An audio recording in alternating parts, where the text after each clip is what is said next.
2020. We did unfortunately miss out on game one due to some technical issues, not only on our end, but unfortunately one of the players did disconnect and never actually returned. So there was a 4v5, which ended at around 13 minutes 30 seconds with a blue team victorious. Not missing out on too much there. Hopefully we have everything sorted out. Everyday, you ready for the second game?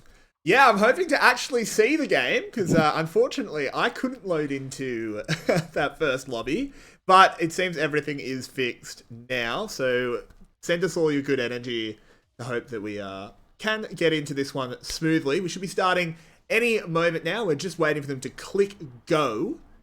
But so again, I didn't get to see the game, but Yeah. what were your impressions of some of the champions we saw as we're trying to piece together what's good in ARAM? Well, unfortunately, because it was a 4v5, Garen could actually just run at everybody. So that was a dynamic that we didn't quite expect. Zoe did end up quite fit, did just pop the Ash from 75% health. So that was fun. Honestly, there wasn't much to take away from that game. Red team just got basically rolled over, not much retaliation to be seen. And blue team, well, GG, I guess. Yeah, I mean, a win's a win. We take those. So, oh well, right? Yep. So hopefully we do get into this. Yeah, it's hard to analyze much because, of course, a 4v5 is a 4v5. But here we are. We do see the fresh draft. And, oh, there's the Olaf, which, with an admittedly small sample size that we were looking at earlier, had a 0% win rate. Yeah, and I did a bit more research, and it's about 45% now with like 40 games. So it's not any much better, but it's still better than 0, I guess. Yeah, not great, but there are some decent champions here on the blue side. I'll touch on them before we look at the red side, because that red side team is fierce. But let's look at the blue just side. ignore red for a moment. I would just point out that Olaf Yuumi is quite the strong combo. Yuumi obviously accelerating the Olaf and being able to snare up a lot of the other champions. So that's definitely a synergy that we would want to look at later on in the game as the timer does tick down. Yeah, pretty strong across the board, especially when you get into the late game. You have 280 carries, which I do believe when I look at the stats, both these 80 carries actually did pretty well. Over 60% win rate past the 25-minute mark. So that is a bit of a threshold that we do have to keep our eyes on. But with the spectator delay counting down now, let's take a look over the red team. You do have... Ooh, that's Katarina on someone named Kitty Cat. It's a little interesting there. And we do have Urif on the Vladimir. I'm not exactly sure if we've seen her play. I've casted some of these plays before, but Urif is a Yorick main. I don't think I've seen her play Vladimir just yet, but she is a top laner, so you would expect that to be a bit of a comfortable champion. On the rest of the lineup, we do have Brand and Heimerdinger, which, you know, they deal a lot of damage, and Heimer is very good when it comes to defensive play. So overall, red team does look like they're going to be stronger on the day. But once again, you never know what's going to happen, and hopefully this time it's not going to be a disconnect losing them the game. Yeah, definitely, hopefully, no disconnects, and hopefully we do see the game. But with that, we will be back in just a moment to talk a little bit more about these drafts and hopefully get everything rolling into game. Talk in just a bit, guys.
as we are just about to get into game.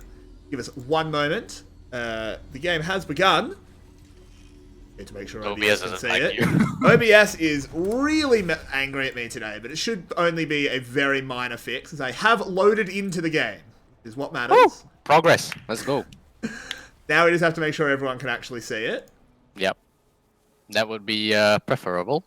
Yeah, absolutely it would be. It's a very simple fix, though. You want to just Radiocaster us for a moment. Alright, not much to talk about. Just a bit of poke coming down from both sides, blue team being Good the news! stronger poke composition. We can see. Let's go, boys. Here we go. We love it. We're in. Yep. Let me just remember some of my hotkeys so I can get everything up. Oof. Minions are here. Minions are blue team, here.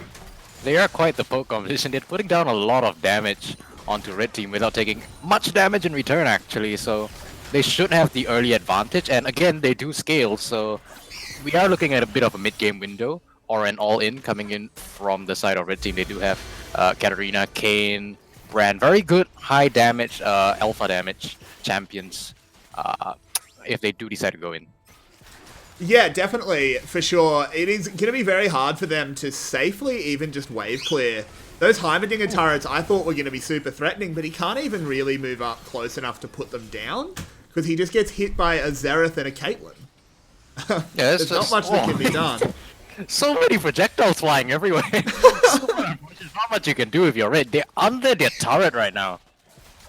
Absolutely they are. This is very, very rough for them. They're just getting poked out. They've got no control of either of the bushes. And I thought the red team comp was going to be absolutely monstrous, but it seems like the early priority is 100% over to the blue side, as they're losing a lot of minions to the tower, and the blue team, I should say, is managing to get every single one. Yeah, this is psychological warfare, right? If you're a red team, you just have to make sure you don't try anything too harsh, don't try to make something happen too desperately, and like when you scale into mid-game, perhaps you have a bit more of a chance, because right now, you take this fight, you're gonna die. Oh yeah, absolutely. You're coming in with about half of your team's overall health, at best. So. Yep, and the minion wave is actually stacking up quite substantially right now. It's about 400 in the lead on the side of blue. So these minion waves, even though they don't seem like they're too important, if you're able to get most or even all of the minions in the early game, you are pretty set to be very, very strong going into mid and late. Yeah, so now we just need to think about when the time to take a fight might be. Since, of course, this is ARAM. The red team can weather this storm all they like, but they can't actually buy items until they die. So I think there has to come a time where they just go for the 5v5, hope to win it, but even if they lose it, reset their health bars and get some items.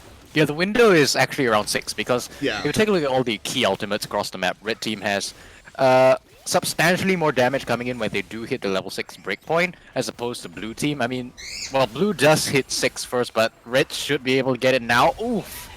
Ooh, that super mega death rocket. Boys. Oh no, can they dodge all those Xerath shots? No, they can't. And first blood over to the Xerath player of 1000 IQ E-Girl. Oh, ace in the hole as well. More poke.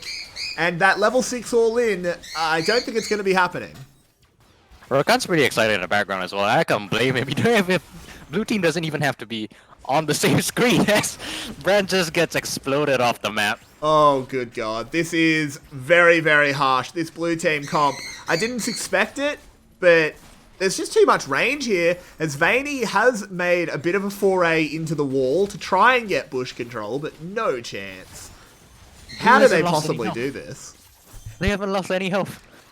This is so very unfortunate for red team. I mean, you asked the question how they're going to do it, but this is just draft being very unfortunate as it is. It is an ARM, so they are being forced under the tower. This tower is not going to be long for the world, and they have to find a window. I can't tell you what the window is, but they just have to find something.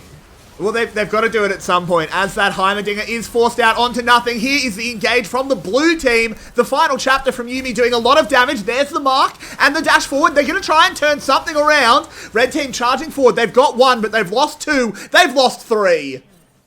And this one is a little bit rough. Ooh, a little bit aggressive there from Caitlyn as she gets caught out, but doesn't even go down. Kane does. So at the very least, Red team gets to spend a lot of money. Yeah, they do get to spend a lot of money, and that does mean they will have more damage coming into the next fight, and that does open the window for them to go in and, you know, sort of overpower their opposition. They don't even have to be on the same screen, man. Oh, no. As the tower goes down, that's 150 gold to all of the members there. And, yep, the red team has spent their gold, but I don't know if they had enough to spend.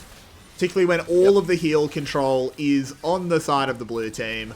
There's another Xerath trying to find that Brand, but the fancy footwork has come out. Well done.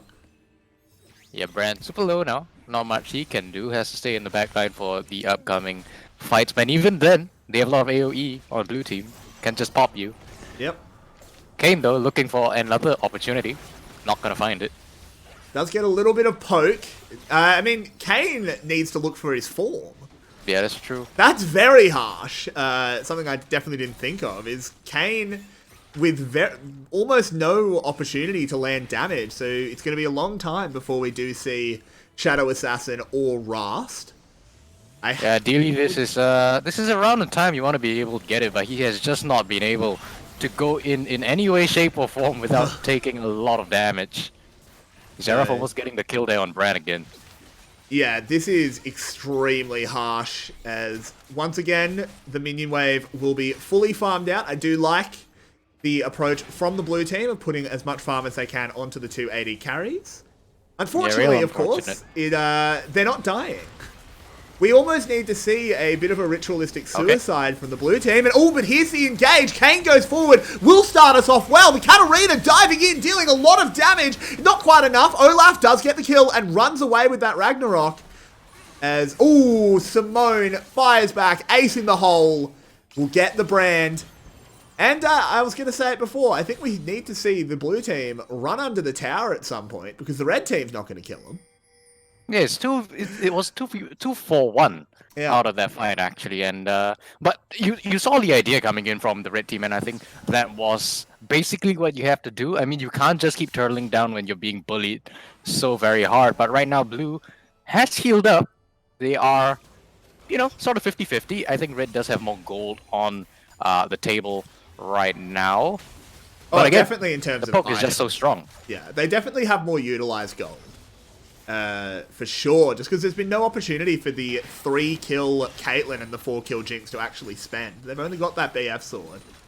I think what Red Team might be looking to do is if they can take one fight where they have ults up, they've spent their gold.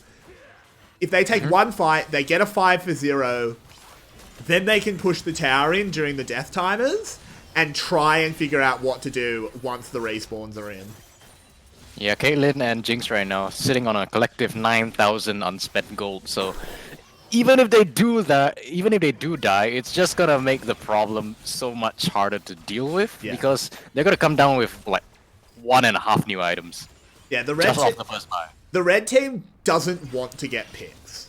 They need, if they get any kills, it needs to be all 5 of the blue team. Yeah, it needs to be full white. Because they need to be able to push in and get the tower. Because once those 2 AD carries respawn, your situation only gets worse. So you need to get the tower or something to get yourself back in the game. Get some tempo. As there is the catch onto Brand and the dash forward. Clody will pick that one up. Going forward, has popped the Ragnarok, but is shut down. Now the Xerath ult helping to make sure that there's no one else going down. As, the flash forward from Vladimir doing a lot of damage here. Urith charging forward. Gets the heal to survive. Kitty Cat dodging away. Kane throwing himself forward. Has gone into the ult. The Scythe, which way will it rip? Goes forward, actually. He touches the heal. Went for the really big brain play, but did not quite have the health bar. And they do go down once again. And Olaf bought a Black Cleaver. He wants to spend, I think. The Vlad wants to spend. Alright. And Jinx and Caitlyn still alive. How much gold do they have now? 10,500 for them both collectively. Oh dear. And oh, and there is the snowball being utilized once again by the Olaf. He's chasing Brand down with the undertows. And you know, Spoods? Okay. So you win some, you lose some. And Kane is here, has got the Shadow Assassin form, so did deal a lot of damage. He's trying to spin the way out of there, and will just about manage it as he gets back into the wall. So did get a 1 for 2, I think, in the end, which is a good result for the red team. Yeah, but now Jinx, with the 9 seconds Jinx on the died. respawn, it's Yeah. gonna be pretty huge. Absolutely. But Kane once again coming in. Kane with Shadow Assassin is very, very strong. Vlad is on the right side here. They could potentially get a lot of kills here. There's the Super Mega Death Rocket though. And I think Clody will just turn this one around. There's the Ragnarok. Can another axe land? No, it has to run away now, but obviously is unstoppable. Yeah, and you can see just how strong this Yuumi Olaf duo is. And this is exactly a composition that you want in order to circumvent the 45.8% win rate that Olaf does have on this map. And one of the points that I want to bring up, because unfortunately we did not have enough time to do so earlier on because of all the fighting, is that even if you do get the full wipe, look at the health on that blue team tower. It's full. You're not going to get that with one push, and Heimerdinger just going down as I speak. Yeah, absolutely. And as we did touch on it before, but we did get distracted by a fight. Jinx has died, so has Caitlyn. They've gone from a BF sword each to an Infinity Edge and a Storm Razor on Caitlyn, and an Infinity Edge and a Runin's Hurricane on Jinx. The fates of the red team have not gotten any better. Yep, that is quite a huge buy coming in from them both. I don't think you need me to tell you that, but on the other side, we did see in the previous engage that, you know, the likes of Vladimir and Brand, when they do hit their skill shots, they are quite fearsome. So if we do see another all-in, it actually might be slightly closer than we expected. Ooh, there Kane throwing himself forward, doing a lot of damage. Yuzi has gone down. Is this the red team turning it around as they pick up a 3-for-0? There is the shutdown. That's a 4-for-0. It's going to be the clean ace, and there it is. Something I wanted to point out, and I was proven right before I even said it, is this is Shadow Assassin Kane. His last round of buffs was that he goes in and out of walls a lot. And there's always walls available in the ARAM map. So he is potentially very strong. Ooh, just the execute on the Urf, going back for the buy, increasing the power on the Vladimir, and the result of that fight was really just the fact that blue team did not respect the ability of the Kane to, like you said, come out from those walls so very frequently. Unfortunately for red team, they do manage to pick up the tier 1 tower on the Howling Abyss right now. They are just going to back away. And if we do see more of those engages, keep in mind, because of that fight, now red team does have a lot more gold to work with. It's just going to be, if they are able to find those jump on engages, it's going to be much more easier for them to deal with blue team. Yeah, blue team has to transition their game plan a little bit, because they can't just poke forever without respecting the red team anymore. The red team can get on them. Vayne will go forward once more, throwing out her scythe. Really strong here on this map is that Kane can sit in the wall, and because it's Shadow Assassin, use the W without actually having to come out as its own thing. And just a lot of damage with 2 lethality items and an Executioner's Calling. Red team's got a pretty good shot now. Much better. Blue has to play with respect. At least until... Oof, nice barrier. Oh, never mind. Barrier not quite enough. As the snipe has come in from the Xerath. 1000 IQ E-Girl living up to their name. Yeah, but they do have to continue playing safely. Like, they do have a gold advantage right now, but they are in that mid-game trough where Jinx and Caitlyn, sure, they have a lot of items, but they're not really that strong. There's another engage. Oh, Kane coming in, slicing Xerath up and throwing himself forward. There's the instant triple kill. Gets back into the wall, and this is going to be another potential wipe. That's a quadra kill. Are we going to see a pentakill? I think we are, as he will slice forward, and it's a pentakill for Vayne's Kane, turning the game around with so much damage. Let's go, Vayne. From the chat.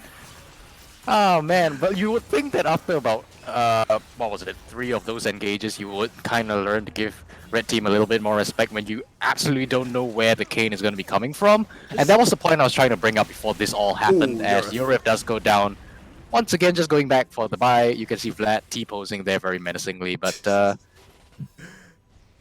yeah, you just have to respect the cane. Like if blue team was able to just do that and just scale until 20, 25 minutes in the game, you have 280 carries, you're probably going to win that fight. But right now, they aren't that strong. So going into these fights, just ensure that your 80 carries are at the back. The cane can't exactly jump on them that easily as we've seen her do rather this through the previous few fights. Yeah, absolutely. Unfortunately, there is a bit of a DC there. Cloney throwing themselves forward, gets that kill on the brand. The thing about this Kayn is that you might not know which side she's approaching from, but she is approaching from a side. Just stand in the middle. Just stand in the middle. Yeah. They're trying to use the bush, which, yeah, that makes sense for Caitlyn. Obviously does get more headshot procs, but it's not worth it. Just stand in the middle. Yeah, I mean, I think they started learning their lesson. They're not pushing up all that far right now, just giving them a bit more breathing space if they do see Kayn coming in through the wall. I would wager that standing near the bottom side is actually easier because if you're Kayn, you would rather go towards the top side because it's just slightly easier to play. Yeah. And you can see she's already positioning for the ambush once again. Simone walking up. Has to be very careful. Yeah, we do actually have a DC at the moment, unfortunately. Eurith has dropped from the game. I'm sure that'll be resolved momentarily. Could just be a bit of respect from the blue team. Not trying to push in, take any objectives. Just farming it out until their inhib respawns and the player reconnects. Yeah, hopefully they do reconnect though. It's like a red team curse today because in the previous game, if you do remember, well, you weren't watching, but there was a disconnect. I believe it was from 1000 IQ E-Girl on the Zillion, so that was very unfortunate. 4v5, not exactly the most fun game mode to watch. Unfortunately, the power of being a player down in ARAM is immense. So, definitely hope that Vladimir comes back. And the Vladimir is also a very important part of this team comp, adding a lot of AoE damage. And magic damage in particular. Yeah. If anyone does. Unfortunately for them, unfortunately for Red Team right now, the longer they wait for the Vladimir to come back, the stronger this Caitlyn and Jinx are gonna get. It's 17 minutes. They are scaling pretty quickly by this point. Yeah, absolutely they are. Of course, they do need to die to actually enact that scaling. That's you true. need to go and buy. But it's not that... And actually, I was going to say it's not that bad, but it is a little bit risky. As the game goes on, the death timers get longer, and currently the blue team base is pretty exposed. Only the Nexus Tower is remaining. So they almost need to go for this reset before the inhib respawns. Or when they go for the reset, they'll just lose the inhib. Yeah, it all has to do with the minion waves as well. As you can see, blue is actually pushing up quite strongly right now, just ensuring that the minion waves are shoved in as much as possible. For if they do go for that reset, they'll buy themselves a little bit more time to get back on the map before their Nexus does explode. I'm expecting a bit of a big fight if and when the Vladimir does come back. It's going to be one final fight to decide the end of the game, I believe, because of just how long those death timers get this late in the game. Yeah, I definitely I would assume the same, for sure. We obviously are very much hoping that Eurith does reconnect, and there it is! Hey. As soon as we start talking about it. There's the reconnect. They are moving. Hopefully this Vladimir can rejoin the game. Vladimir ult obviously does a lot, as there's the Zillion ult. Does a lot of damage to Heimerdinger, but won't find any kills. Now red is low. I don't think they can take this fight right now. Especially just because of how strong the Caitlyn and Jinx are. They have to look for a very opportunistic engage.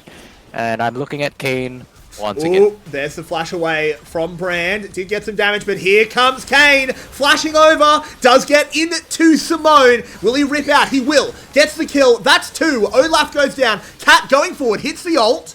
As another heal will land and the rest of the blue team escape. But it's a 2 for 0. And red team... It seems that whenever they want to fight, they're going to get kills, and they'll be able to push. Yeah, and the question now is what are they going to be able to do with this advantage. It is a 3v0. Kane is looking for a little bit more, but he's not going to find anything. They are going to be able to pick up this inhibitor, but I don't think they'll be able to push into the base before the respawns of Olaf and Caitlyn. I think they might try and go for the push because dying is not necessarily the worst thing ever. They do want to reset at least one or two of their members. Vaney getting out through the wall. Clody charging forward here, wants to find these kills. We'll get 2. Can he keep going and get more? Charging forward is the Olaf. Simone is taking out Kitty Cat in the back, but this Olaf is not stopping. She is absolutely ravenous for kills, but will finally stop. Yeah, this was actually the best case scenario coming in from Red. They do reset 3 of their key members right now. Well, I say key, they all do a lot of damage at this point, but that is going to be more damage coming in. And Blue, they will not be able to push too far, as you can see that turret is still very much alive. Yeah, for now, that turret has now fallen. The inhib is exposed. Zurith getting chased back. And this is Blue Team massively swinging back. It's now both inhibs down. This is a very close game. Swings and roundabouts, ebbs and flows here in this one. As the Heimerdinger does throw that grenade forward with the Kane, who's done a lot of damage onto Olaf. Vladimir looking for something. There is the first kill. Hickey will not be able to survive as that cat does not do much on her own. And there is a long range from downtown. The shot from Simone will get one. Vaney, does they want to find anything more? Moving forward. We'll wait for that E and then get back into the wall. Will she be able to find anything as she floats down? This is a very rough situation for the Blue Team, but the Storm Rays are working wonders with the slow. Simone found by the Vladimir. There's an extended fight. Yurith taking a lot. Very good exhaust there, saving the Caitlyn's life as 1000 IQ E-Girl will pick up that kill. Ooh, ace in the hole. Ooh, and the dancing shoes weren't quite good enough. And down they go. This is... Oh no! The turrets were not respected. And Hitomaji will pick up the kill onto Yuzi. Yep, huge disrespect coming in from that Jinx. Not exactly sure. Oh, well, okay then. Okay. It's a bit of a fiesta, not gonna lie. But it's a fun fiesta, and that's what we're all here for. Yeah, absolutely. Alright, reset coming in for the Caitlyn as well.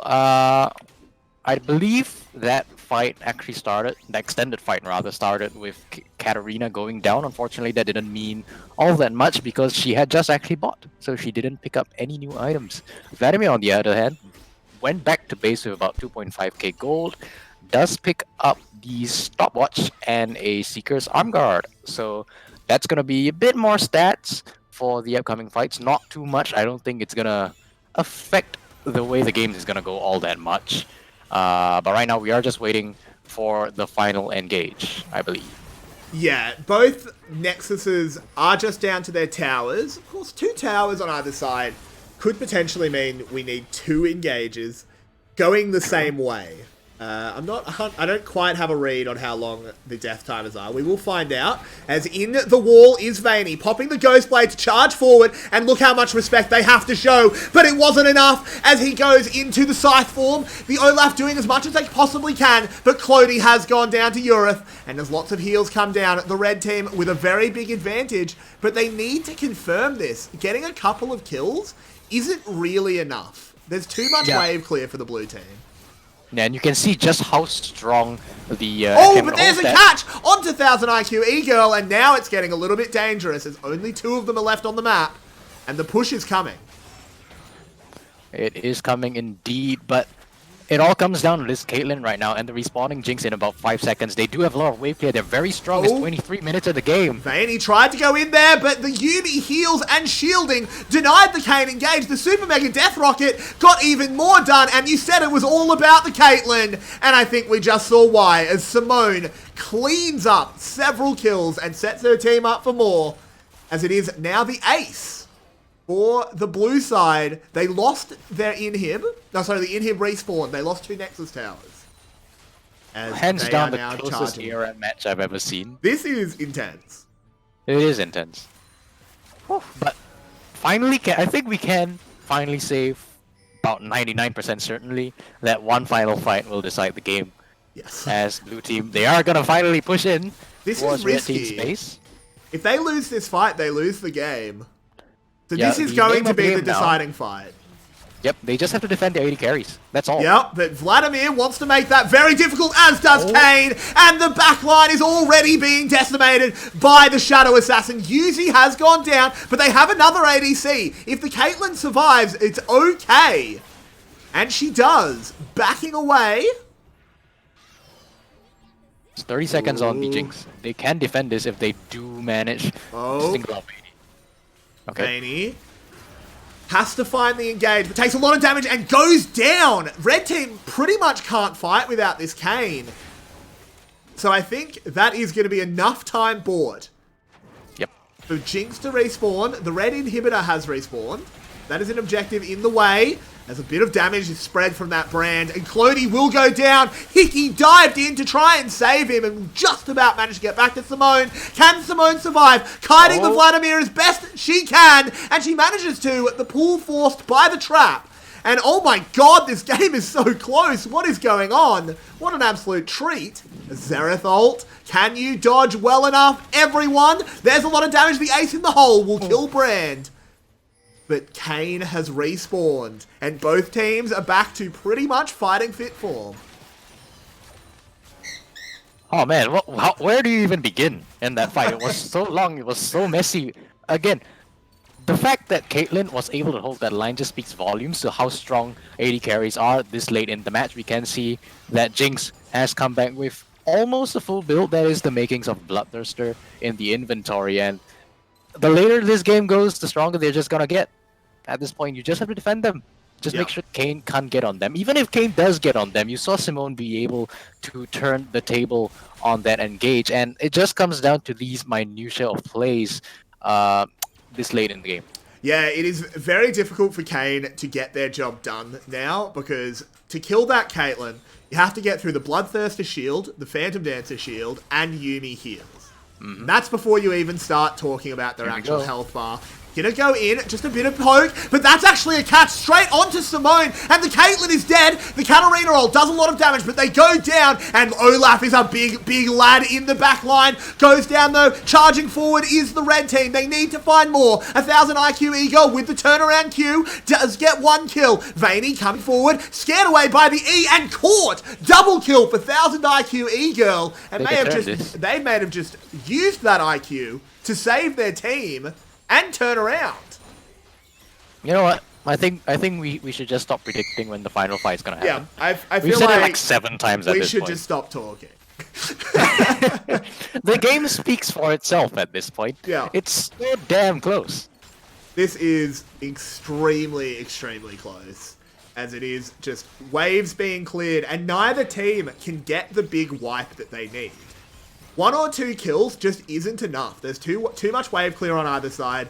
The threats are too diversified. If you kill the Caitlyn, there's still the Jinx. If you kill the Jinx, there's still the Caitlyn. On the other side, you kill the Kane, there's still the Katarina and the Heimerdinger. This one is so hard to predict. I mean, where's it even going to end up? I don't know who's going to win. Do you? Nobody knows. No, I mean, it's 50-50 at this point. It just comes down to execution at the end of it all in these fights, and Vayne is looking for something in the bottom side wall at this point. Yeah, I just see a 2000 damage crit coming in from the game. Yes, you would have a headshot at this point in the game. Will be dealing a lot of damage, as it seems that 1000 IQ E-Girl has had to sprout a second head to contain all that big brain power, as the second Rabadon's death cap is in. Yep. Has actually been sitting on that second Rabadon's for quite some time at this point. Well, I wanted to make the joke. Fair enough. Just bring the point. Vayne, you know, okay.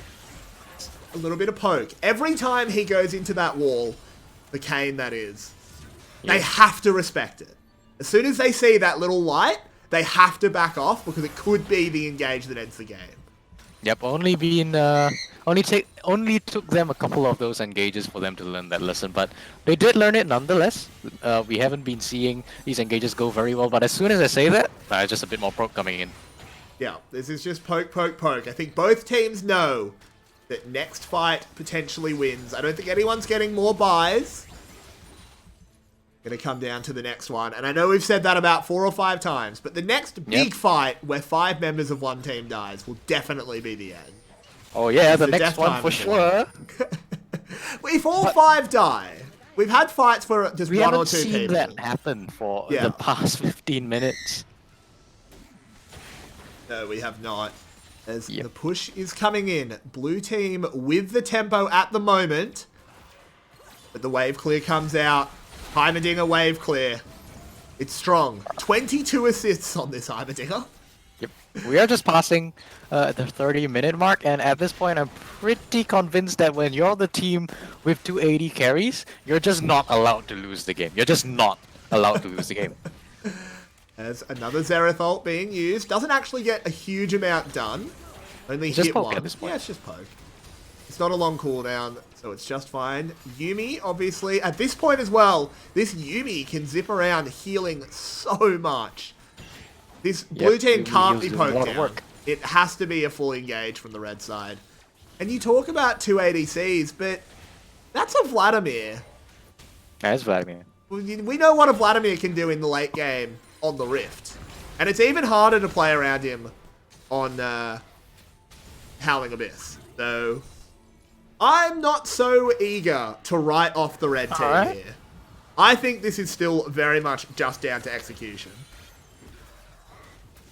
Alright, but we will have to see how they execute, of course. Like most fights we have been seeing, just Vayne running in, YOLOing the blue team. Yurif has to follow up, and if we don't see that follow-up, we don't see the Vladimir being able to capitalize? Is that a word? Yeah, capitalize, yeah. Alright, on Kane's engage, that is still a very kiteable champion when you have 280 carries on the opposite number. Absolutely, yeah. Ooh. The traps do land onto the Heimerdinger. Look at all that damage. He goes golden. And is it finally happening? There's a catch. Blue team, are they going to try and take advantage? Or are they just settling for one? I think they need to have some decisiveness. You've got to pick. Take the 4v5. Okay. And I think they will. Brand has gone down. Will they charge forward? They're just going to push the minion waves in. They know it's a 3v5 for the next 30 seconds. Yeah, but that's enough cooldowns down for the side of blue team. It is. And unfortunately for them, the truth is that the 2 members that they did take down from red team are the 2 least influential at this point. Katarina, Vladimir, and the Kayn. That's who you want to keep your eyes on. Kayn has a right big flank here. I don't know if they've noticed this. She's just going straight down the middle. I think she's just going to try and take an inhib. No, just lurking as a trap. What is this Kayn doing? Is this Howling Abyss macro play? Dun, dun, dun, dun, dun, dun, dun, dun. This is going to be an inhib.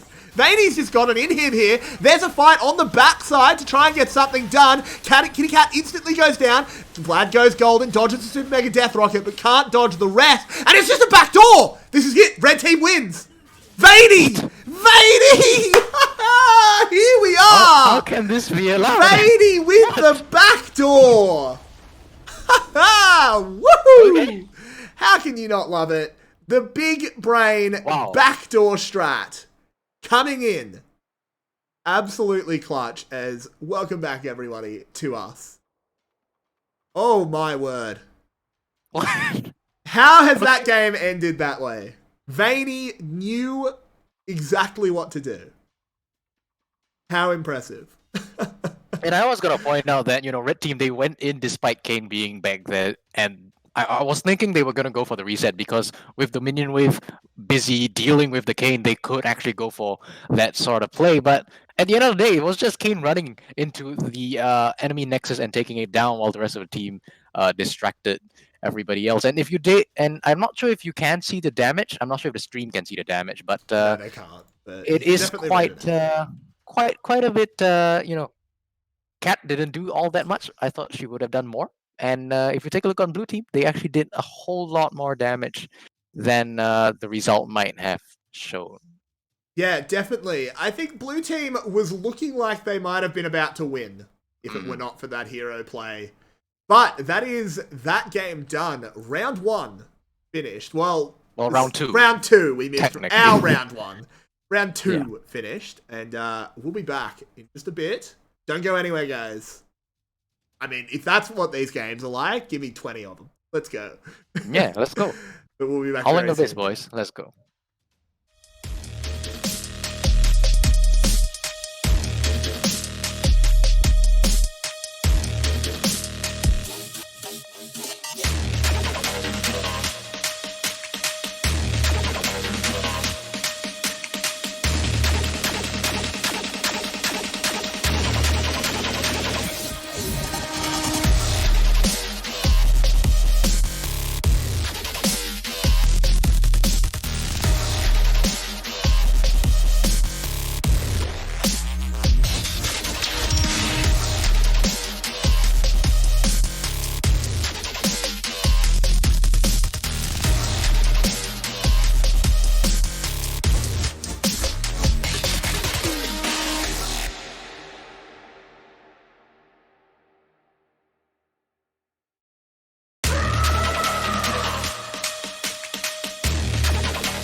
Welcome back, everybody. We have jumped straight into the draft here. Well, is it a draft or is it just the champions?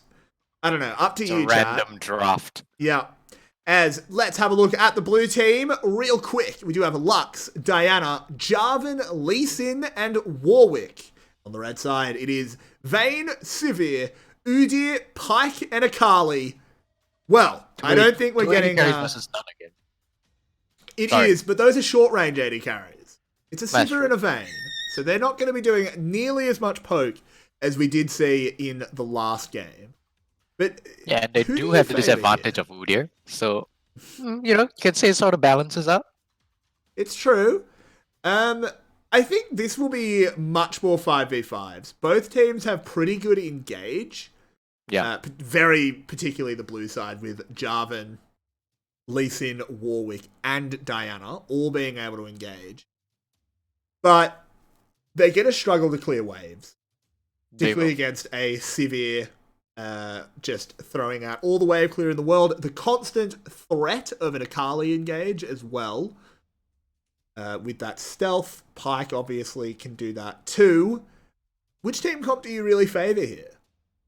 Oh, I think, again, it comes down to execution, right? I think if Red Team are able to just weather the storm and just wait it out until late game, I think they do have much more of a fighting chance. It is just going to be pretty difficult for them in the first few minutes. Of course, like you did point out, Blue Team does come in with a lot of engage, as well as combo potential with the Cataclysm and all the damage that they can pump out into a very small area.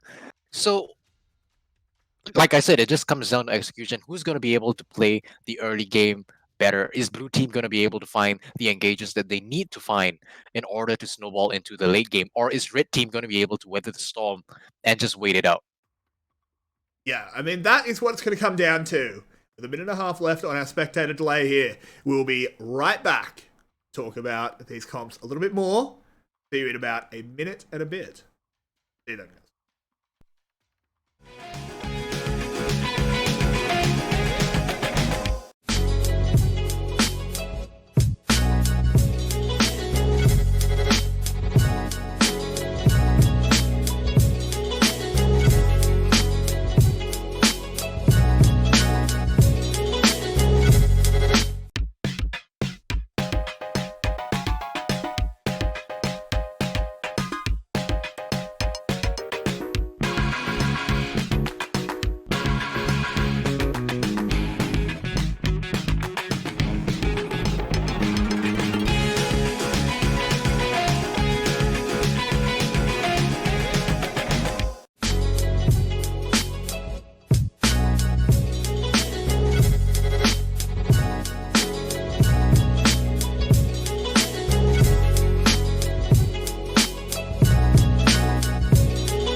Welcome back, everybody. As you can see, we are on the load screen here for our third round of the FSL ARAM tournament, and we have hit the rift, thick and fast. Now, we were struggling to assess these two comps. Have you thought of anything more, or are we still just kind of waiting to see how it plays out? We're just sort of waiting to see how it plays out. Like we did discuss a bit in the break. It is all going to be about engages. When it comes down to it, we do see a lot of alpha damage. That is damage that comes up front, coming in from the blue team. So if they are able to, sort of burst down one or two members at the start of any given fight, they are looking pretty strong to carry on the game. But if red team are able to just sit back, relax, and say, hey, we're not going to give you the opportunity to put down all the damage that you do have onto a specific target, they are looking like they're going to be sitting very happy. Absolutely, and we do have the explosive potential of a Pike in this game. Right. Can see some very big reset chains in these potentially very clumped up 5v5s. Lots of gold being dished out. Lots of lethality early. Does, of course, pretty much start, very literally start, with a serrated Dirk. Into no armor from the other side, as that has a Jarvan that started Phage. Yep, and I do believe there are some more modifications to Pyke. There are modifications to a lot of champion because it's ARAM, but Pyke does deal. Ooh, as speaking of dealing damage, here we go. The first fight has started early. It's a 1-for-1, 2-for-1, as Lux will get another kill. Udyr in the middle of the enemy team, trying to do much as a Mr. Udyr can, but it's not very much as more kills coming in. 1000 IQ, E-Girl flashing aside, candle burn, very low, can't get anything done. And it's a very strong win here for the blue side, as Lux just kind of ints at the end. But it's ARAM, that just means she can spend her gold. 5% more damage, that's what I was gonna say. But yeah, you can't really take these fights if you're on red team. As you can see, the blue, this early on in the game, they do have so much upfront damage that they are just able to run through the entirety of the red team roster. I do believe Lux only went down because of a very generous turret shot. That was a little bit of an unlucky turret shot for sure, as the red team does get the push, but it's not going to matter too much. They can't go any further forward. Is just going to be back to a bit of ping-pong. For once, that's not an insult to the teams. Ping-ponging the waves is kind of what you have to do in an ARAM. We're not on Summoner's Rift. We're not watching NA. Oof. Oof, okay, we're going there already. Alright. Alright, now, yeah, we are just gonna see blue continue to push up the wave because red, they can't really step up unless they want to risk that sort of engage, and frankly, they just don't win them, so right now, we are seeing what's expected, right? Ooh, but there's a hook straight onto Hickey. Did use the EQ, got marked with the snowball. Candleburn went much further forward than I think she anticipated. Because of that EQ, Neve has gone very, very low. Yuzi, once again, doing everything that an Udyr can, and it's not very much. And Simone now gets caught. The red team is getting absolutely shredded. The Pyke stun does a lot to get the last two of them out. But it's now 7-2 in kills. And the blue team, well, it just looks like they do a bit more damage. Yep, that fight was just, you know, the definition of unfortunate. I mean, they got a good engage. Akali decided to go in. Unfortunately, was pulled straight into the backline with no cooldowns to speak of, and unfortunately was just taken out. So that's a huge chunk of early damage gone on the side of red, and they just straight up lose that fight. Oh yeah, they lost it pretty big time, and it will now be blue pushing in once again. Of course, that last fight, the effects in the gold don't really come in yet. The blue team can't go and spend until they die. They might be looking for a suicide fight soon enough, at least on the 3 members of their team that haven't died. That's an interesting bit of tactics there. When do you want to die? Because you have to eventually, right? Yeah, I mean, at this point, it does come down to who has the favorable minion wave. I think in ARAMs, minions do actually matter a lot more than people think. Right now, we do see blue in a more advantageous position, of course, and if they do die, it doesn't really matter all that much. But if red die, if they are picked off, you know, like 2 or 3 champions, that is going to be a significant chunk of damage going on to their tower. Yeah, for sure. It depends who goes down. I think Yuzi can definitely be used as a little bit of a, you know, strap the Udyr to the missile and fire it at them. Just try and take one down with you. It doesn't really matter if you come back as Udyr. It's very hard to have an impact on the Howling Abyss. Very unfortunate role here for Yuzi. But we'll have to see what she can do. Just not much you can speak about in Udyr. I've played him once in Howling Abyss and, you know, it's just hell. There's not much you can do.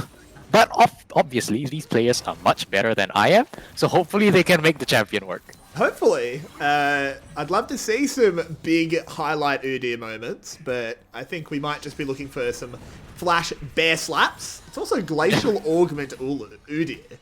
So just being a bit of a utility bot. That's probably a good call. Just trying to keep your ADCs alive. Right. At this point, we aren't seeing too much of a difference in gold. I believe there is a slight advantage for currently utilized gold on the side of red just because they've died so many more times. But at this point, it just doesn't really matter. But if you do switch over to gold, if you do take a look at how much gold blue team has stuffed into their pockets right now, unspent, you can see that if they do die, if they do manage to die and go back and pick up a few more items, they are going to be in a significantly stronger spot. Uh, the lowest gold count that I do see is on the Lux with 2.1k gold, which is still about one item at this point in the game. Oh, but here is the engage, the Cataclysm into the final spark. No one has actually gone down there, but there is the Moon Laser being used. Everyone on red team so very low, and Chizu was denied going forward. Candleburn is not done, though, and she tries to get onto 1000 IQ E-Girl, but no, will get cleaned up there. And in the end, it's a 2-for-1. Not the big fight I was expecting. I think we were very close to Chizu getting a lot of kills with the death from below. Yep, it was looking pretty spicy. Unfortunately, did not respect the healing that Warwick does bring, and Akali does go down in the back of that fight. Absolutely. And now the red team, once again, pushing the wave back out. The tower still fairly healthy. Of course, the blue side tower is on full health as Chizu just goes forward like an absolute madwoman, doing so much damage, but not enough to actually get anything finished. Candleburn does get 2 in that shroud, actually doing a lot of damage here. Could keep this going. Clody picks one up with the boomerang blade, and there's a kill for Vayne, the shutdown. It's only Kiara Fly on the Lux who survives, and blue team takes some deaths, but they now pick up some items. Yep, and at the end of that fight, we did see the win conditions for these skirmishes for the red team as they're not done. No, they are not. They want this Lux, and they'll get her. And Simone, I think, knows that she's going to go down, and oh well, that's fine. Take the death. Oh, the Warwick ult does hit the spell shield of Clody. Very well done there on the Sivir. 1000 IQ Eagle does not get taken down by the death from below. That X-shaped hitbox is an absolute menace, and now the red team will be cleaned up. The fights are ping-ponging just as much as the waves, as it's very, very back and forth. Yep, and now you're left with Udyr to defend the tier 1 turret, and frankly, he's not going to be able to do much against a 4 stack, so they will be able to pick up this one turret, and the start of that fight was only allowed to begin because of significant disrespect coming in from the side of red team. I have no idea why they were walking up that far. They already had a bit of damage on the turret, and they're going in again.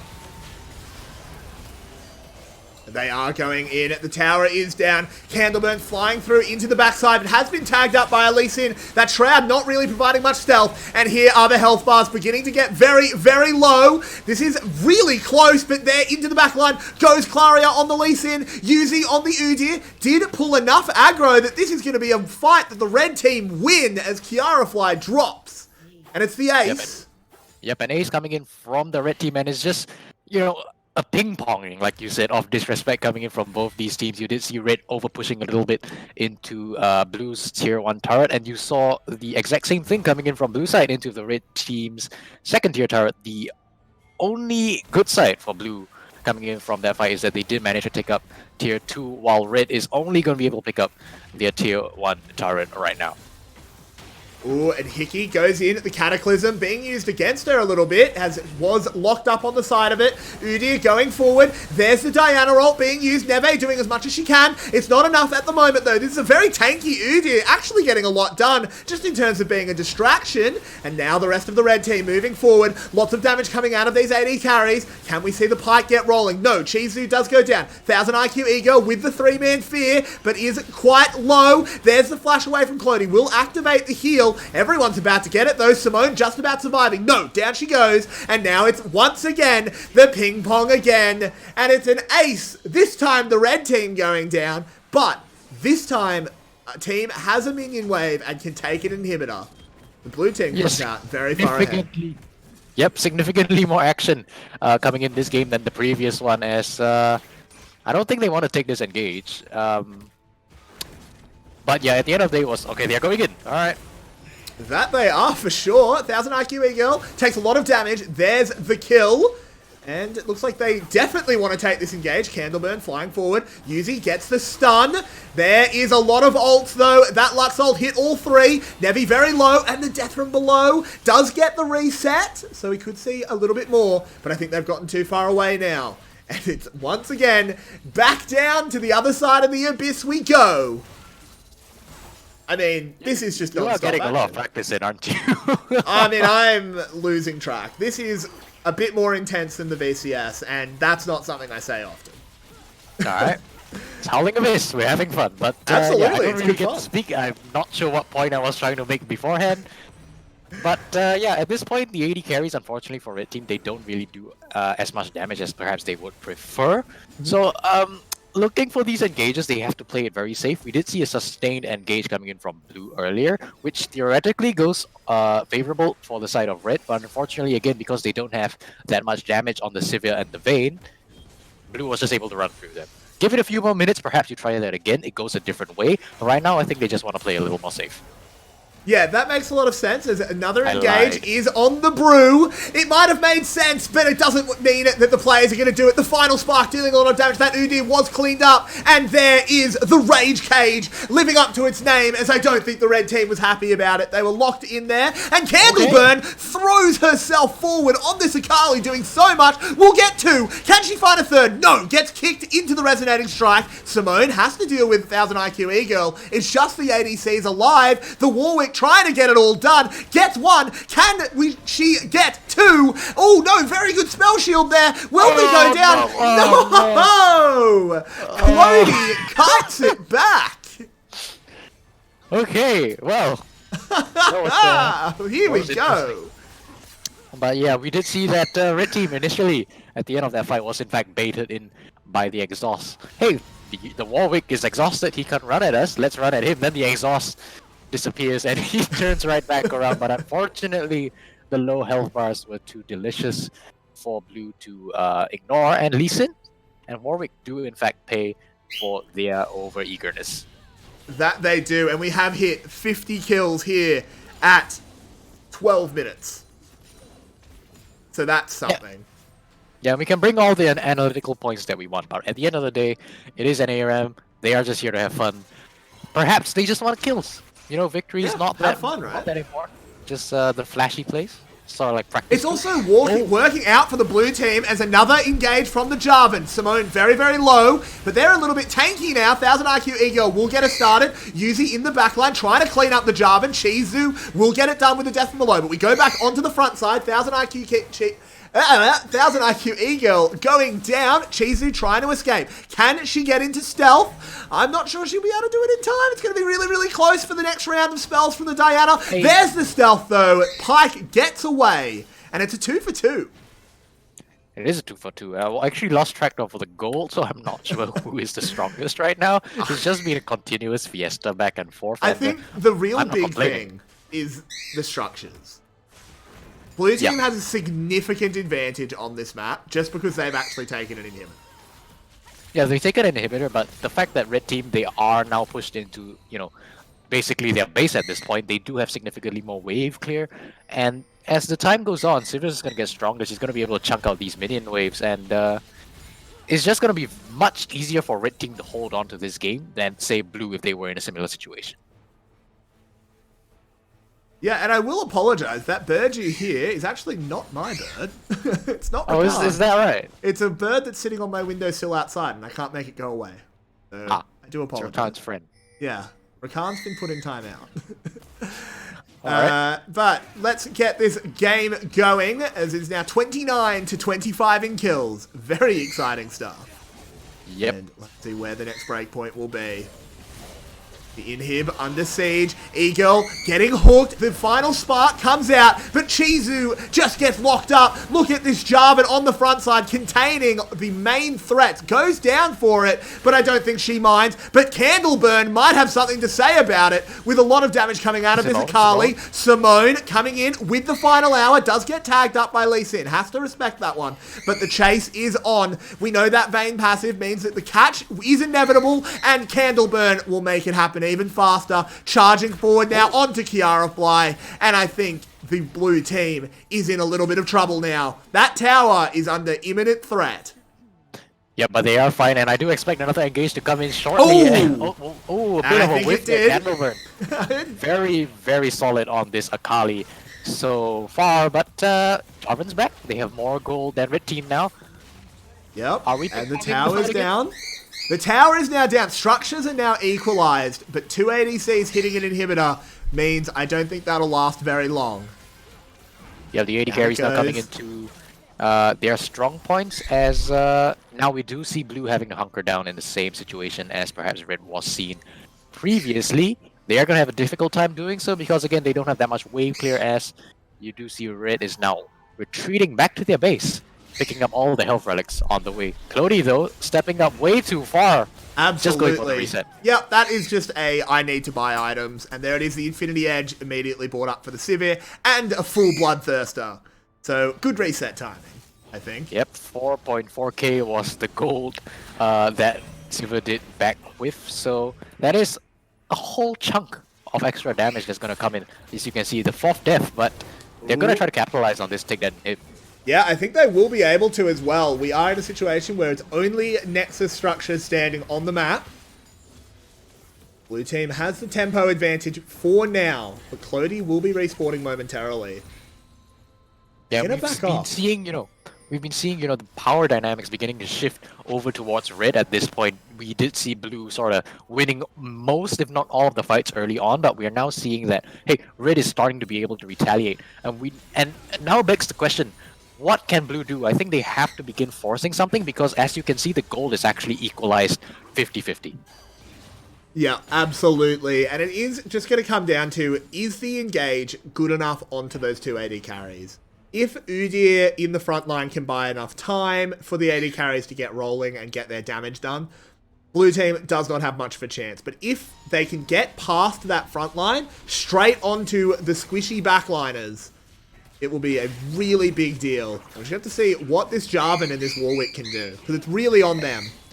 And yeah, just before we start another fight, I just wanted to point out that, in the previous few fights, we did see a few misplays coming in from blue. We did see first one was Warwick jumping into the backline, trying rather to fight the 3 carries of red alone, which was never going to happen. The second time, we did see Jarvan doing the exact same thing, so that's not exactly what you want to do. You want to get your entire team jumping on that backline, preferably Jarvan, Warwick, Lee Sin, and the Diana, and that's how you get enough damage onto the Vayne and the Sivir in order to take them out. You can't just have one member jumping in and expect maybe something will work that way. Because, honestly, it's just not going to work. I think the idea behind that was to have a bit of a 2-stage fight. You send your Jarvan in to make sure that the carries can't participate while you kill the front line.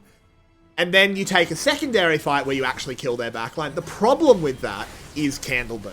That would work if there wasn't a hypermobile Akali that can be involved in the first stage of that fight. Jarvan can't lock an Akali up. She's gonna get out of that cage and absolutely savage your damage dealers. So it's going to be a very hard question for blue. How do they navigate fights? As the bear slap did come in. There's the on the hunt. The move speed increase is out. At the moment, they're just using it to reset the wave. But Yuzi, definitely very threatening here. Okay. We go back to just sending them back and forth. Yep, one ultimate expended on the side of red on the hunt. Should be coming up by the time they... well, at least wrap up the next fight. But yeah, right now we are just going to continue seeing this back and forth. Definitely a change from the action-packed fights we've been seeing. Both teams sort of, stepping back and saying, maybe we don't really want to lose this game. Maybe it's time to sort of try a little harder. Yeah, I mean, it's not easy to navigate this because the red team really struggles to engage. As Yuzi just Yuzi in the running middle of the enemy team. Here we go. Claria with a big kick onto the Sivir, doing a lot of damage. Shizu has got it started. There's a death from below. It has a reset. Candleburn in the back line. This is going very, very wrong for the blue side, as 4 of them are dead. 1000 IQ E-Girl can have all the brains that she wants, but I don't think it's going to match the brawn here of the red side, as that is a clean ace. The inhib will definitely fall, but I think it might stop there.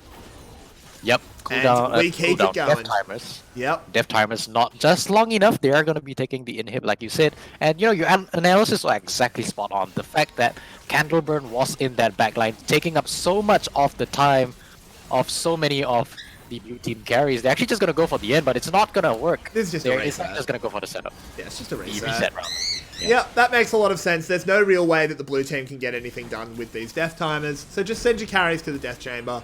Let them buy some items. As Claria, Lee Sin is a very sticky boy when he can run both his Q and the snowball. So that's very interesting for sure. Right. They are just going to start pushing back. We should expect another fight to start up soon. Once again, we haven't been seeing the cleanest execution coming in from blue, but honestly, that isn't so much their fault as it is Akali being able to get into the backline and just sort of mess everything up. You know, their plan would have worked if not for the meddling Akali in their ranks. Gonna have to pull that mask off and see who the blue team really is. As Yuzi taking a lot of damage, but this is just the Udyr. They don't want to invest too much damage into him. As, oh no, the Warwick ult had to be used as an escape. As they just got the inhib, and that's what they came for. And we return to a bit of a status quo. Yeah, on the hunt also being expended, sort of whispers of the previous fight. As, wouldn't really expect anything to start up once again. I think both teams just happy to wait out their respective cooldowns at this point. It'll come down to, I think, a very big... Oh no, but there's a hook! And the fight will definitely kick off. The Diana ult does get a bit of displacement, but it doesn't really get that much damage. It's a 2 for 1 so far. Make that a 2 for 2. It's 1000 IQ E-Girl in the back line. But no, I tell a lie, as 5 members of the blue team have now gone down. The fight was over in an instant. And the 280 carries and Candleburn show why we keep talking about them, as they're the ones that are left alive. And 15 seconds on the clock. I'm not sure if they have time to end, but they definitely have time. They can definitely get towers, which opens up the back door like we saw last game. Alright, here comes the reset. Once again, coming in from Candleburn. Is sitting on 5,600 gold. Oh boy. They're actually just gonna try to end this. This is 280 carries. They have a lot. They potentially can. From range. I mean, there's no harm in going for it. Just even if you die, I think it's okay. Only need a few more autos. It's close. Yep, and that is a very, very, very unhealthy nexus for the next push. You would. And there is a pike. There is a pike, and we haven't been talking about the pike all that much, but. Truth is that, you know, she has been able to find a lot of significant engages. Like, oh, they're going for it! I don't think that one's gonna work there, Chizu, as that pike will be going down. Unfortunate. Pop the Ghost Blade and the Ghost Water Dive, but didn't get very far. You try to go for the back door, but what happens when you walk into a bush and you find the entire enemy team waiting there for you? Yeah, it was a little bit easier last game for Kane to get it done, as it's hard to run into the enemy team when you're inside a wall. Now, they could be in some trouble as they're going to take the 4v5. Hickey going forward on the Jarvan, but look at these big health bars. All the damage is being used onto the front line. Yuzi does finally go down. Never mind, they still have it. It's 1 kill for 2. The Nexus Tower falls, but it's only Claria left alive for the blue side. And I think they can just run it in. The triple kill for Candleburn. 19 kills on the Akali. And I think this one should be coming to an end. Man, this Akali, man. Every time we see a fight, she's just in the backline instantly. Like, we don't see her until, you know, sort of the end of the fight where she actually just walks back up to clean up the rest of the blue squad. And it's just so much of a disruption. It's so difficult for blue to play. And at the end of the day, they are going to lose this game. Red is going to be victorious. That they are. And it was an incredibly bloody game. Not quite as long as our first one. Yep. What is there to say? That was explosive from minute 1. And it didn't stop until the Nexus fell. That was 84 kills in that game. That's a lot of kills. That's a lot of kills in 24 minutes. Oh, that's true. That is a lot of kills. I believe the word you did use was ping pong. Yeah, that was one way to put it, for sure, as it was very much back and forth. Yeah, and unfortunately for Udyr, the 6,000 damage less than Pyke. Knowing her place though, building full tank and just being disruption in the backline along with the Akali. Genuinely was really effective at that. We saw so much damage having to being dumped into this Udyr. There was Lux ults being used on an Udyr rather than being pointed at the carries, which is not ideal. So Yeezy definitely had a little bit of an unfortunate, sad role, but a very necessary and a very well played one. Very well done there from all members of the red team. And the blue team put up a very, very good fight as well, for sure. Indeed. So, that brings us to the end of round 3. We'll be back in not too long. Bring you another match. Thanks for joining us, everybody. We hope you've been enjoying it. We hope you keep enjoying it. See you soon. Yeah.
welcome back everybody for the last round here of the female esports ARAM extravaganza. I don't know what we're calling it. Something like that.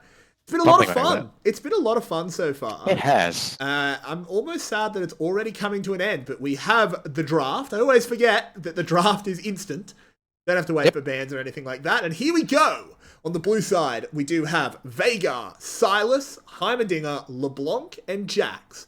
Over on the red side, it is Orianna, Volibear, Master Yi, Kindred, and Twitch. So, why don't you talk a little bit about a Kindred, right? I know you want to talk about Kindred. I mean, I don't know how Kindred works on ARAM. How do you get stacks? Is it only from kills, I guess? Because, we'll have to find out, won't we? We will, because... we'll start with talking about the red side. I'll talk about the Kindred. Right. I am a little bit of a Kindred one trick at the moment. Really do like this champion. I would like to point out, if you take a look at the wiki page, there is no information on stacks. So I'm sort of believing that she might actually just get no stacks. It's probably from kills. You'll still be able to mark people for kills. Right. But that's quite slow, because the thing about Kindred is she's not much of a champion until she has 4 stacks. That's not hard to do on Summoner's Rift. If you win your coin flip on your Scuttle Crab, you can get them fairly early. But it's ARAM, so you get a lot of kills. You do get a lot of kills, but the problem is, and this is something that I hate even on Summoner's Rift, it takes a long time to designate your mark. You click on them, and it's like 15 seconds before they actually become your target, which is hard to do in the hectic fight sort of environment of ARAM. I'm sure she will get to her marks. And once she has them, well, it's an ADC in ARAM.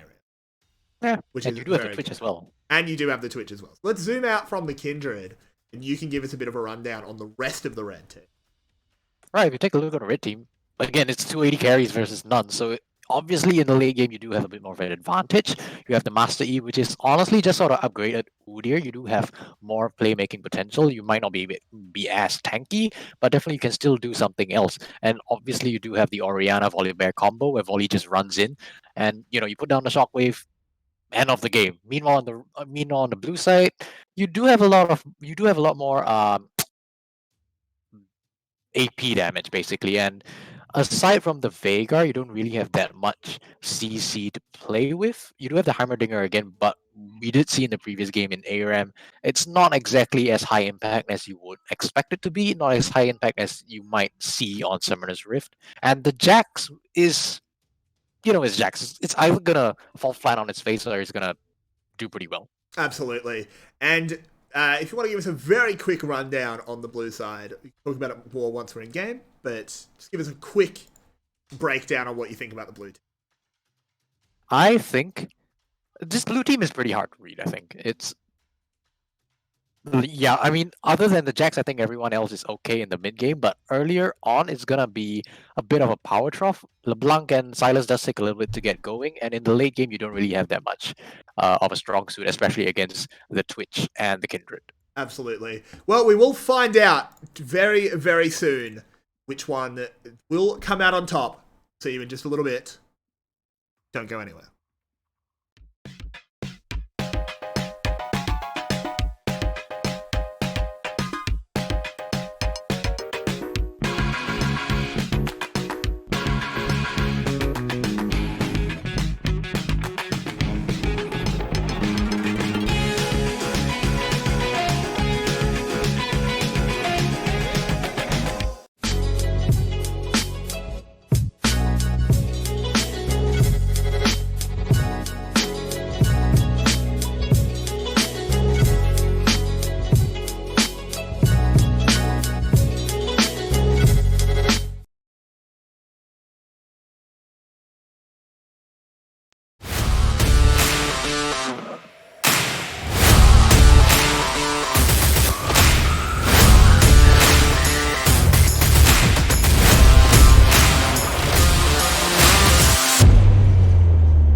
Welcome back, everybody, for this final ARAM here. We are looking at the red side, and we didn't get a very good chat about the blue team. So do continue that one.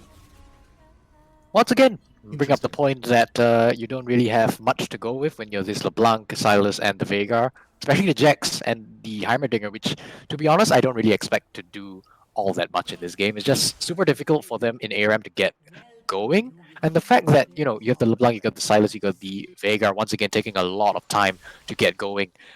By the time you do get going, it has to be super early, or it's going to be, in that territory where Kindred and Twitch are just going to be able to snowball the game.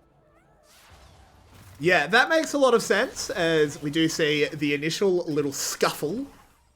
I love the Smug Cat emote. Thrown out. The Smug Cat is pretty great. Not personally my favorite. My favorite emote is still the Silas with the thumbs down. I don't think I've seen that one. It's my first blood emote, so I see it 1 every 10 games.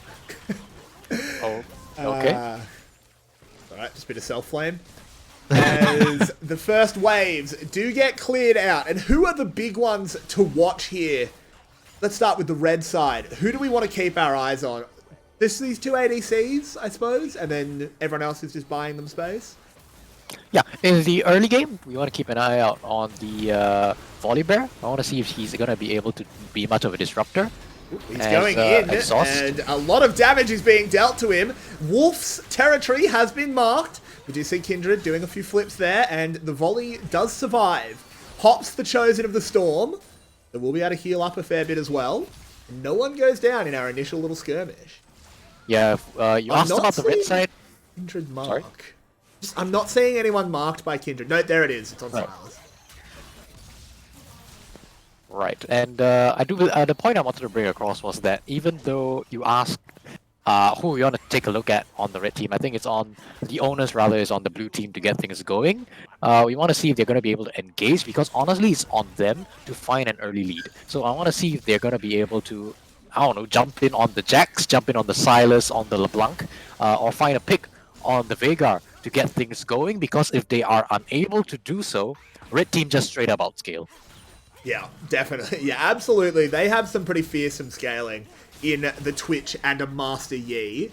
If he can get to the point where he can just go in and sort of run hog wild, it's a lot of trouble for the blue side. Then again, they do have a Jax, a scaling threat of their own. And perhaps you knowing a bit more about ARAM. What? Oh, so the Tear of the Goddess charges faster. Okay. Yeah, it's a speed charge. Okay, makes sense. So I'm not sure about the exact values, but basically it gets going much earlier in the game. Yeah. So we won't be waiting 25 minutes for it to fully stack up. I would probably call it around 13. Yeah, that makes sense. It gets 6 per cast. Right. When it's been used. It's already at 144 of the 750. Right. So it's stacking pretty quickly. Still a pretty bold buy here. As you said, this is sort of the red team is able to wait. So going for that tier is it's pretty bold, as it doesn't do much for you early on. Veigar, of course, not gonna can do stack much early on. Both of these teams are late game compositions. That's a fact. But another fact is that red team are the stronger late game composition. They both want to get to that late game, and it probably will just come down to execution, not only on how they get there, but how they play once they do get there.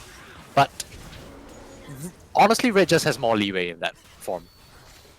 Yeah, I think so. And I think the other big problem is they have a lot of good counters here. One of the things obviously Veigar wants to do is just to be able to get to the point of walking up and just one-shotting someone.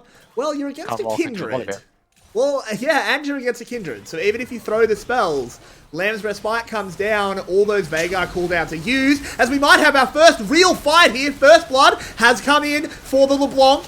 The Volibear trying to find a way out. Will get the chop down onto Jax. Very low is Silas. Won't go down to the Twitch Poison, though. Does a pretty ludicrously low amount of damage. Lamb's Respite doing a lot here. Ooh, Vaney choosing to stand just outside of it, not getting the heal. And it is more and more kills coming in. It has been 5 kills so far. Kindred diving forward, trying to find a bit more, but can't. And Silas Yep. did go down there. Trying to keep track of these kindred stacks. Has got one from killing the Silas. 3 more to go 4 is a online. Come big on, deal. boys. Right. At the end of that fight, props over to Silas for understanding the champion well enough to just walk in rather to Kindred's ultimate, despite being on like 10 health, understanding that you do have the heal on the Silas was rather potent heal, and does put down a lot of damage. Ooh, I'm and not sure here if he is did get a kill. ooh, another engage. Jack's flying in with the stun. Master E will re-engage it though. Angie doing a lot, and the flash away by Heimerdinger. Mayonnaise, I think. Doing a lot, and the blue team is got some very, very low health bars. Yeah, this is a very close game already earlier on. Obviously, both these teams not exactly the strongest, so they're more or less able to disengage as and when they want to. LeBlanc is doing a lot.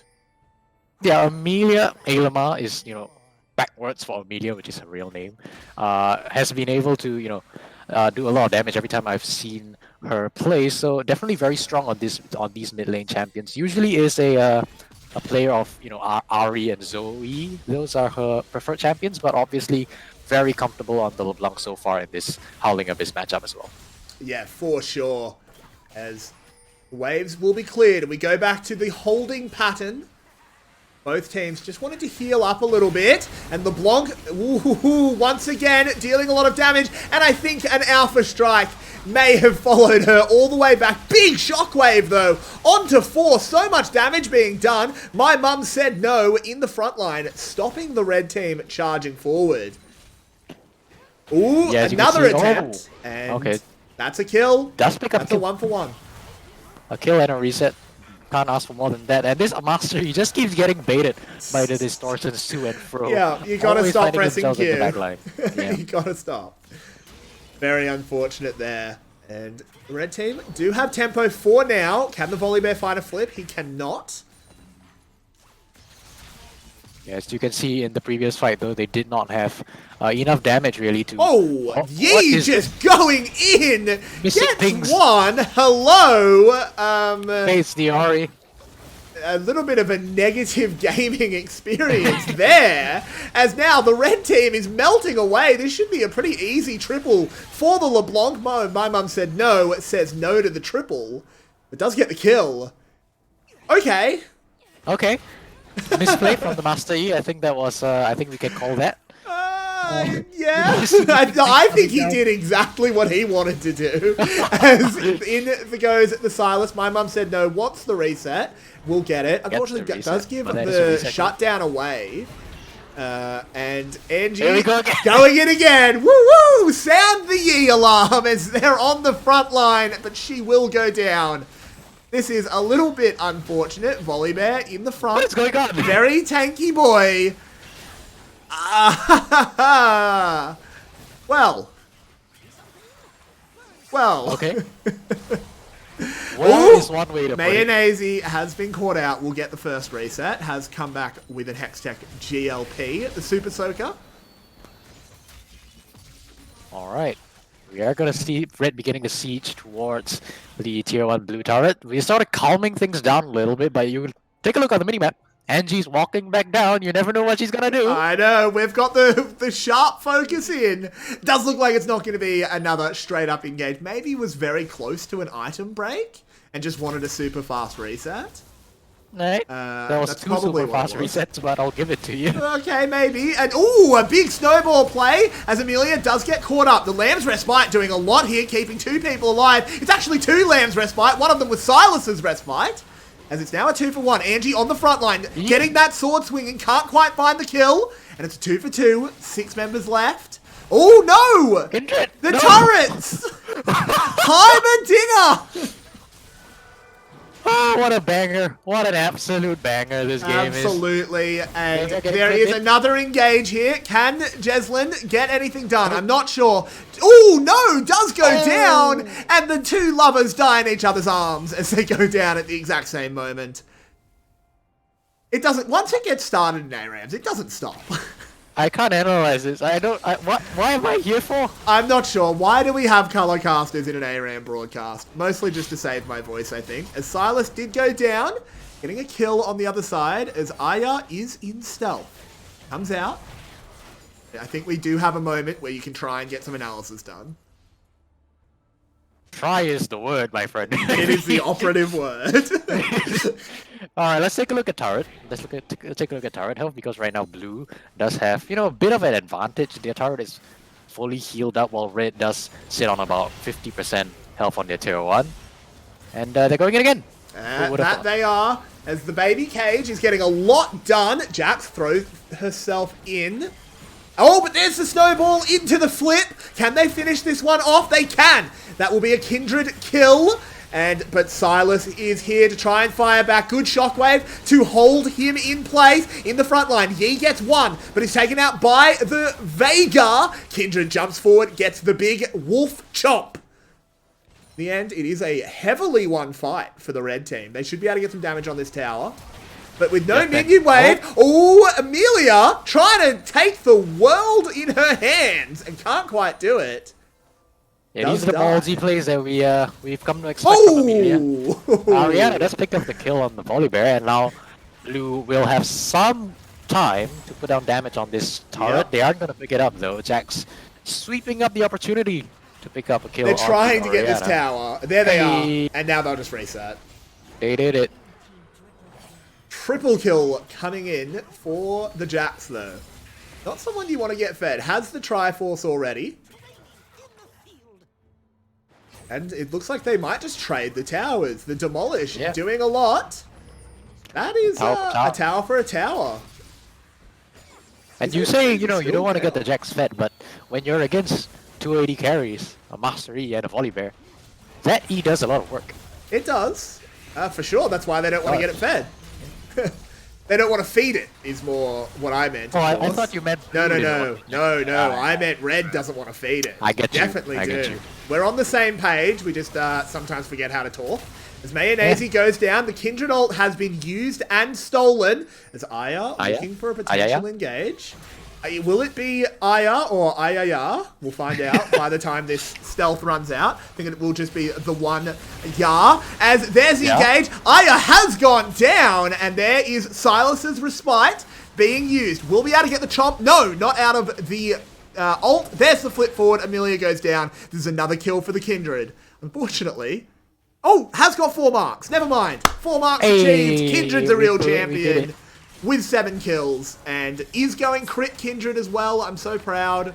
Black Cleaver's bad, and this Kindred is going to be doing a hell of a lot of damage, as we can see right there. Yep, keep in mind she does also have the most gold in her team. 8,600, has picked up the Infinity Edge. Going the crit Kindred build, like you said, is able to dish out much more damage than otherwise. For sure. The Black Cleaver build has its place, but it's definitely not here. As this Kindred is going to potentially be the main carry. Oh, sorry, I misread what was going on there. I was like, stolen a Silas ult? No, of course. Silas is the one that steals ults. Not Kindred, as Jax tries to find the bear, but Aya will clean her up. Amelia threatening another engage. But red team seems to have hit that scaling point. Yeah. It's definitely been quite accelerated thanks to the 44 kills we've had in 13 minutes. Definitely not something to laugh at, as Jesslyn. Oh, I think it's something definitely to laugh at. It's so much fun. I love these very, very bloodthirsty ARAM. They're great. Fair enough. I'm having a great time. Really spicy stuff. Amelia, though. She's trying to get damage down, but unfortunately at this point red is so far scaled up that every time she goes in she just takes about half her health off. Absolutely, that is a shame, and I don't know if we can see Rune, but I don't think we can. I would imagine the Kindred's running Bloodline, so Twitch has a bit of lifesteal, Kindred will probably have a bit of lifesteal, so this damage just doesn't stick. Yeah, it is Bloodline with the shield. These AD carries, they take the bit of the LeBlanc poke, but then a minion wave happens and they're full healthy. Not to mention the relics that we do see across the map. Amelia trying again. Does get some decent damage down, but it's just poke damage at this point. The Volley Bear went in there with the Aftershock, made him very, very tanky, and there's a big shockwave. The Bear goes down, and this is Blue's best chance they've had in a while, but the Lamb's Respite has been used. The flash away by Master Yi. It's good. The baby cage bought a lot of space, and it's actually just the 1-for-1. Amelia could try and find more, but another shockwave. The first one must have been Silas. And it is the second kill onto Mayonnaise. Oh, Amelia trying to get it all done. Can't quite get the kill. In goes Jax. Goes down to the Twitch poison, and oh no, blue team is melting away. Amelia trying to put the whole team on her back, but unfortunately, the backpack did break. And the red Best team Amelia thinks you have to give the credit over to her. Oh, it was the right play. If it had worked, it would have saved everything. Oh. Oh, okay. She gets the reset, it's fine. Well, but they're not going to get the tower now. This is a triple kill for My Mum Said No. Quadra. Could potentially be a quadra when the next W comes in, but doesn't want to go for it. That was actually a screw up. They don't get the tower now. I think at that point, Silas was so far at so much health that you actually couldn't just, disrespect him and walk up that way. So I don't think with his presence there, you could even just try to contest the tower. Not to mention take it. Maybe. It's hard to know, but blue team with full control at the moment. I'd have to watch it again. Not sure. And they will get the secondary tower, so they are ahead in terms of structures, which is very, very important in ARAM. Gold is a misleading stat, because you never know who's just got 3,000 gold in their pocket. Alright, speaking of 3,000 gold in the pocket, Silas does have about 2.2k right now. Yep. Might actually be looking for their reset after that huge triple kill to keep his team. Speaking of resets, I think some people might be set to the death chamber as the engage once again from the Bear, and the back line is Master Yi. This is 2 instant kills for the red side. One is fired back, but look at these health bars. Amelia in the back line tries to get it done once again, but will be cleaned up by Aya's Twitch. And the red side should be able to get this tower this time. I don't think... Yeah, originally wasn't looking... And Heimerdinger will stop them. Yep, originally wasn't looking too hot. The Volley Bear ult was in fact wasted. But as you can see, every time Volley Bear runs up, Vega is forced to put down the baby cage. So that is a huge waste of CC that could otherwise be used to zone away or even find a kill onto the red team. So this Volley Bear being a huge disrupting force for the side of red. Absolutely. This Volley Bear being played really, really well, honestly. Using that Mark Dash summoner spell to go in, get instant flips. It's been really, really good from Jeslyn. Obviously not... Yeah, occasionally has wasted a few ultimates, but I think that's forgivable given the amount of value she has been able to provide her team throughout all these different fights. Yeah, and the cooldown is not particularly long. So now that she does have the Spirit Visage and the Wit's End, very difficult for the main damage dealers from the blue side to actually kill her. So I think this Volley Bear can just fish. And yeah, you use your ultimate. It doesn't really matter. All you need to do is hit a flip. Your Volley Bear, speaking of which, Ariana has been flipped in. Can they find the end kill? They can't quite. Oh, never mind. Angie definitely wanted it, but can't quite get it. This is actually going very, very badly here for the red side. Lamb's Respite getting a fair bit of healing done, but I don't think it's going to be enough as Amelia going forward on this LeBlanc, doing so much. It's a triple kill. Can we see a quadra? No! Silas steals the quadra away. That might be game. No, they don't have a wave. No wave. No, they don't have the wave, yeah. Inhib, though. Yeah, that fight was just very, very unfortunate for the side of red team. I mean, sure, the engage coming in from the Volley Bear was clean, but unfortunately, the Veigar did not anticipate it, and a misplay that would have, sort of killed him, and, he did die, they in fact actually just forced the entirety of red team into a bit of a choke point. And from there, the rest of blue team was able to just sweep in and clean up the back of that fight, and they do manage to pick up the inhibitor. That they do, and we are back to a tied structures game. Inhib down for both teams. It is still almost impossible to call who will be winning this one. It is just 5v5 after 5v5, and they are extremely explosive, and they don't stop, as once again, Ariana has been found by the big angry bear, and this is very bad for the blue team. They had 2 people stepping up very, very early. They're dead for 30 seconds. And they've only got Nexus towers. This is actually pretty bad here. As Ariana dealing some damage. It should be game for sure. The big tower has come in. Cleaned up. There is no minions left. The wave clear was good enough. Okay. Aya getting into stealth. Yi is dead. Yi, what are you doing? Ah, well, misplays across the board. You saw originally on the start of that fight. Missing pings coming down on the side of, onto Vega rather. Not sure why he was so far up, just disrespecting the ability for Volibear to engage. And at the end of the fight, you saw sort of a favor repaid by Master Yi jumping under the turret to try to get a little bit more damage, but does give over her life in exchange. Yeah, so it was a very intelligent play there. I think it was Amelia that did it. I didn't quite catch it. Just going for the minion. Because once those minions are gone, the backdoor protection turns on, and the push was pretty much stopped. They couldn't even really suicide push it, as we saw Angie attempt to try and get the tower and exchange it for her life. But in the end, it was just the life being paid. So... So, this chunked from the LeBlanc. We are back into a bit of a 5v5 situation at this point. Obviously, red team you would think is a little bit stronger, but a failed engage like we saw 2 fights ago could really spell doom for either of these squads really. So it just comes down to how tense it is. As you can see, the minion waves are sort of equalizing in the middle of this bridge. So one failed engage. It all comes down to execution. Who's gonna be able to take the good fight? It's hard to know, but they will try and start it off. As the Stormclaws have come out, a lot of damage onto the Volibear, and that is an engage that goes nowhere, but nothing particularly important being used. That Volibear ult, he doesn't need to deal the damage. The volley is really just there for him. But there's a big shockwave. That's a lot of damage. And they're going to try and turn something on. And as Jeslyn, though, is caught a little bit too far forward, has the Chosen of the Storm. This is a lot of damage. Look at Aya in the back line. This Twitch is an assassin going in. It's hard to call who's winning this one. Oh, but there is a double kill for the Jax. Can they get this one going? They've still got their Kindred and their Orianna. And it's just Jax left standing against 3 angry members of the red team. And they're going to push up. They've got about 20 seconds. Jax can defend. But super minions mean this push is too slow.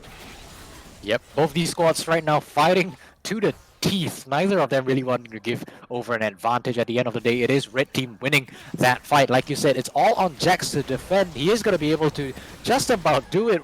Yep, Orianna absolutely. going for the reset. They understand that they cannot end the game. Just going to be happy with the inhibitor. And now they are going to back away as the rest of blue team are now respawning onto the map. For sure, and I'm surprised to not see the reset from the other 2 members of the red team there. Kindred with 2,500 gold, Volley with 2,000. Potentially could have seen more items coming in.